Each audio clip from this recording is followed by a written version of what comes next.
Hello, Sophia Mystery School. Michelle Lee here, your spiritual coach and mentor. And I just want to say hello. I'm so excited to be here to talk about how embodiment works and how important it is. When you tune in, say hello. Let me know you're here and let me know where you're tuning in from. If you're new to the Sophia Mystery School Facebook group, welcome. So happy to have you here. And if you're catching this on the replay, please put hashtag replay in the comments so I know that. Welcome. If this is the first time you've ever caught me live, let me know. This is your first time you've caught me live. If you've been here before, I want to say hi because we are friends and you've been around for a while. But I wanted to share, I wrote an email last week and really talked about a little bit about why manifestation seems to work sometimes and why it doesn't work at other times. And one thing that I've been really good at my entire adult life is manifesting homes. And this home that we're in now was a completely different experience. And I was in awe of how it all worked out. Hello, say hello when you tune in. I was in awe of how it worked out. And I want to share with you what gets in the way of manifesting what we want and what really worked for me in manifesting our home in the mountains and outside of Prescott, Arizona, where it's now only 61 degrees. That's been our high today, so I'm a little chilly, got my sweater on. But I wanted to talk about how I did that.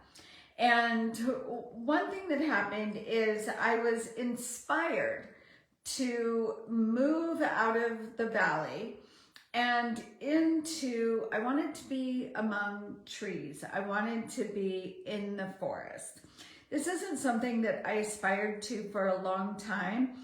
It was something that my system responded to as a result of a friend moving to land.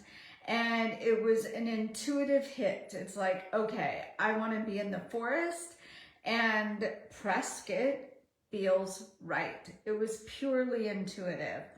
And so when I shared that with my husband, Todd, he was like, yeah, that sounds really good. He'd been wanting out of the heat anyway. So it was an intuitive hit. It felt right in my system, even though it meant moving away from my adult children. My youngest at the time was 19. So he had graduated. And he was still living with us, but he could definitely go out on his own. So that didn't feel great, right? That we're moving away from kids and grandkids. Megan's in the valley. She and her family are there. So it meant moving away from the grandkids too. That didn't feel amazing, but the intuition was still right. And so I have a journal where I'm writing out exactly what I want in our house. And so does Todd, and we discussed it. And we both wanted our own offices. We wanted a spare room so family could come stay with us. We wanted a deck on the outside of the house, which where most decks are, right? To be able to look out into the forest and see deer and squirrels and raven. We didn't put on the list wild turkeys. We had no idea, but we have wild turkeys out here. And javelina. Didn't even think about javelina. We have herds of javelina that come through too. It's so much fun. But we wrote this out. And I had no idea what I was designing in my head, what that investment would be. I had no idea what the price of that would be. And I stayed out of the money piece of it completely. I did not say, okay, well, we have this much money, we can spend this much money, let's see what we can get for this amount of money. we never had that conversation. I just simply kept imagining Todd and I sitting out on the deck with our hot drinks in the morning, watching the deer go through, and imagining us having our own spaces and what my office would look like. That's what I kept doing every single day, imagining sitting on the deck. When we hired a realtor, hello, Catherine, so glad to have you here. When we hired a realtor, Todd gave him a budget, and the budget was, I don't know, it's like in the 700,000, so 750,000, maybe 800,000 or something. And so our realtor was sending us homes from the MLS, and they were not things that I liked particularly, right? And we actually came up to Prescott, we saw a house, and we liked it. I especially liked the land. It wasn't perfect. We made an offer, and we didn't know at the time, it was the first house we made an offer on, and it went for more than asking price, and we weren't willing to go over asking price because we weren't in love with the house. But that's when we learned that houses were going like hotcakes. This was 2021, I don't remember. We've been here almost 2 years. So this is 2022. And so that was before Christmas, and we hadn't listed our house yet. So we had a contingency that we'd have to sell our house. Well, houses were going so fast up here, and for over asking price, people weren't taking contingencies. So we decided to quit looking until we put our house on the market, which we did first thing in January. So that was before Christmas, and then we just went through the holidays, and we hired our realtor, who we always use. We've used for lots of transactions. She's amazing. And we decided to wait, and we just kind of kept an eye on what houses were coming through. So we listed our house. Things were going so fast. We listed our house. We had an open house for 1 weekend, and we got 5 offers. So it went really, really fast. And our realtor was still sending us houses. He would send us houses, and I was like, I don't like that one. I don't like that one. And so I would go out and I would go on the website, not out. I would go on the website and look for houses, and I would send him, I'm like, what about this house? What about this house? And we had a telephone conversation, and he says, Michelle, you keep finding me these houses that you like, and I'm not finding them for you because they're not in the budget that you gave me. And I was like, oh, right? I'm just imagining what I want, and I'm writing it in my journal every night, and I'm feeling how I feel living in this imaginary house. And I wanted acreage, I wanted lots of space, I wanted to be in the forest, but I didn't want it to be a log cabin. I didn't want it to feel rustic. I wanted a castle, kind of, not a real castle, but you know, fancy. And I was like, oh my goodness. I was like, well, then increase the budget. And Todd's like, what, increase the budget? And so a realtor said, well, to how much? And I go to $1 million, go to $1 million.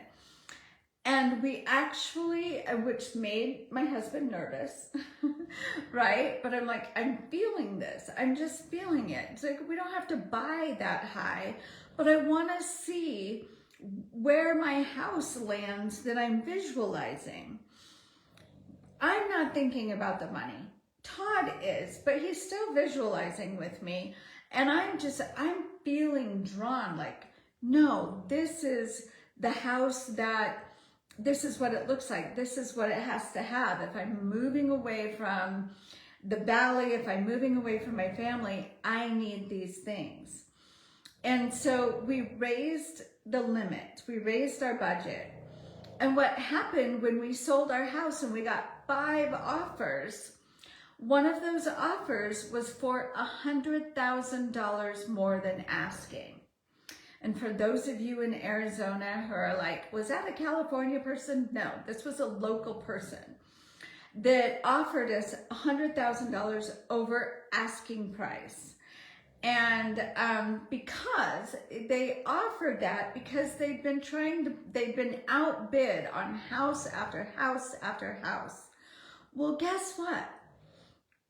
Because they offered that much over our asking price, our budget increased. Our budget increased to be able to afford the house that we're in. We hadn't found this house, but when I told our realtor, yes, increase our budget to $1 million, that opened up so many more houses that we could look at.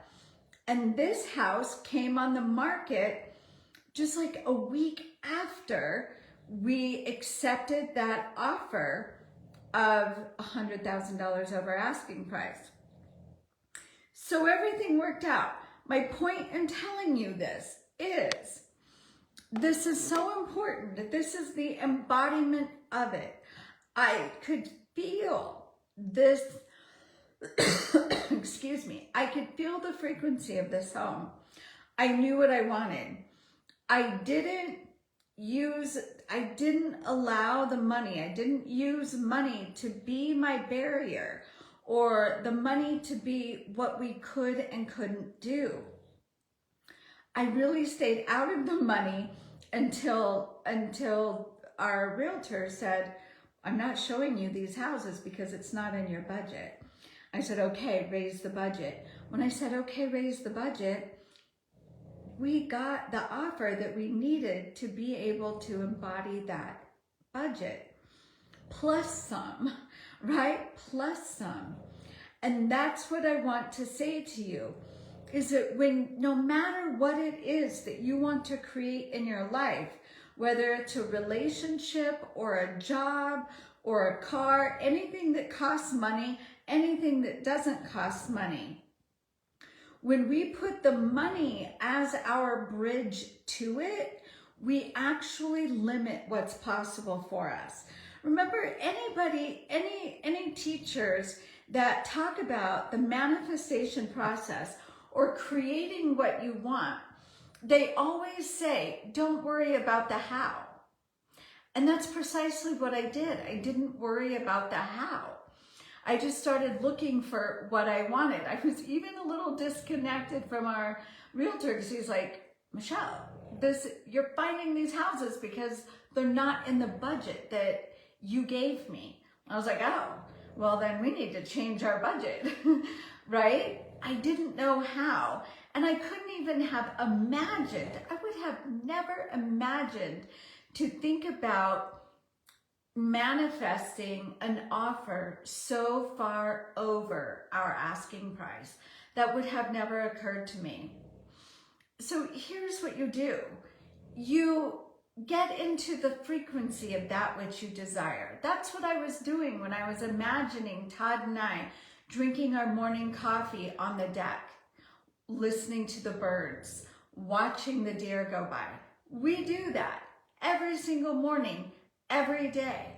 That's what we do. And that's what I imagined. We wrote it down, we discussed it. What is a non-negotiable? What do we need? We both have our space. Now listen to this part too.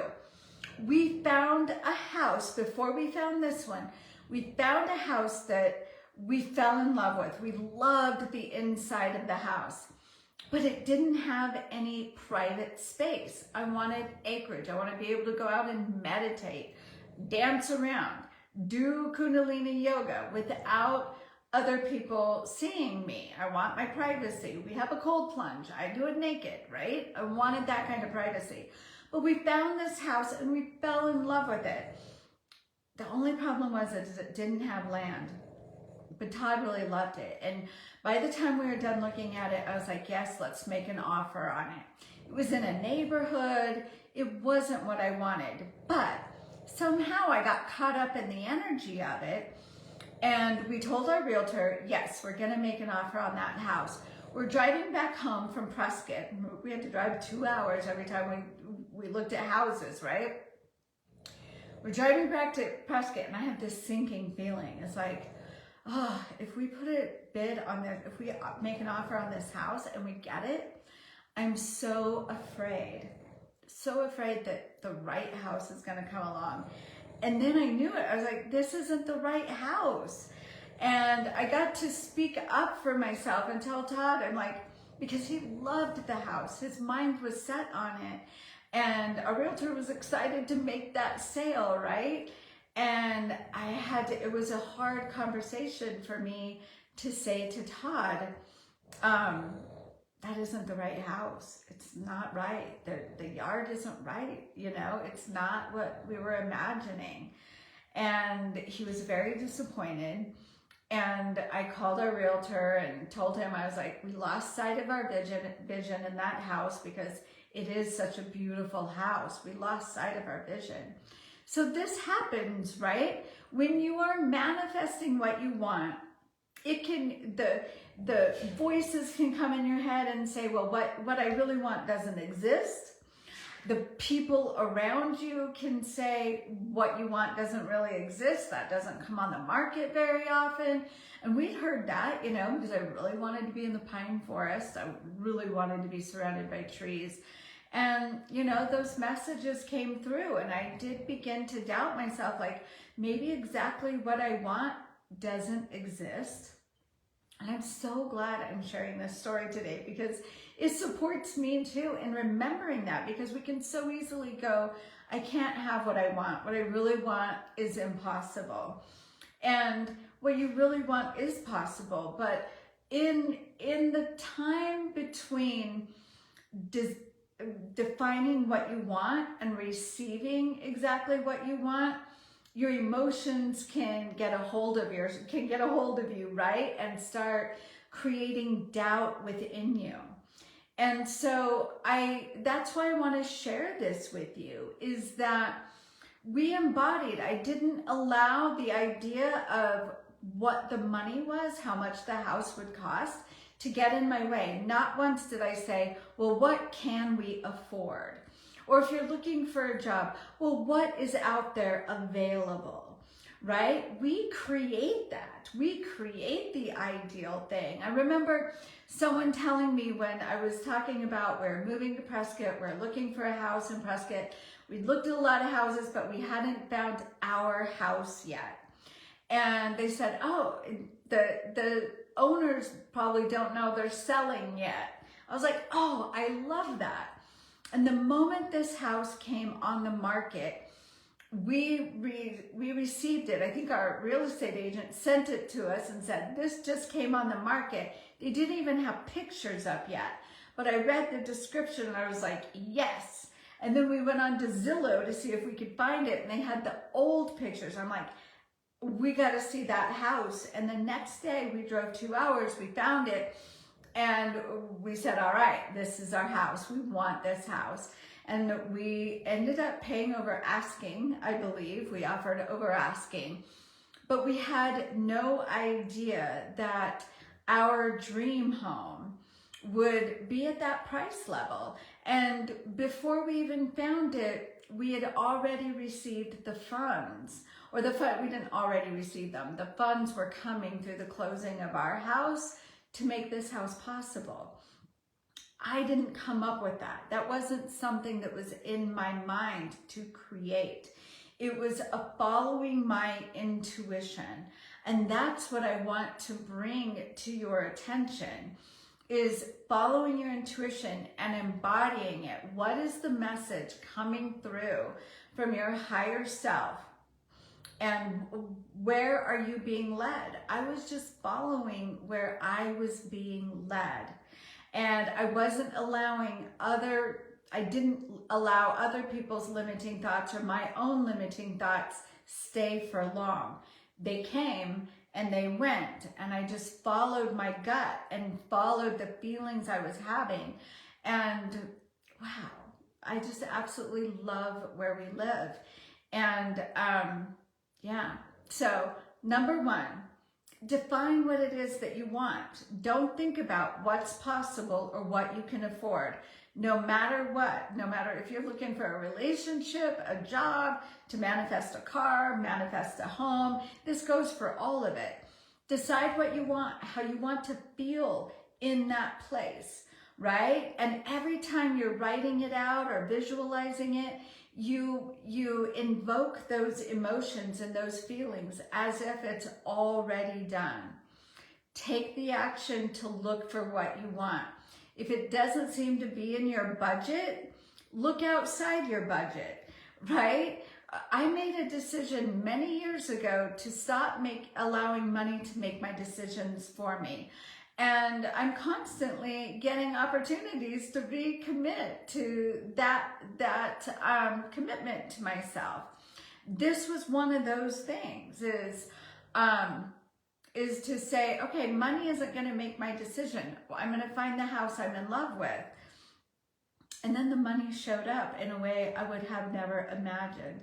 So I would love for you to share in the comments below what really struck you in what I said today. And what is it that you've been wanting for a long time and you've put money between you and actually having that thing?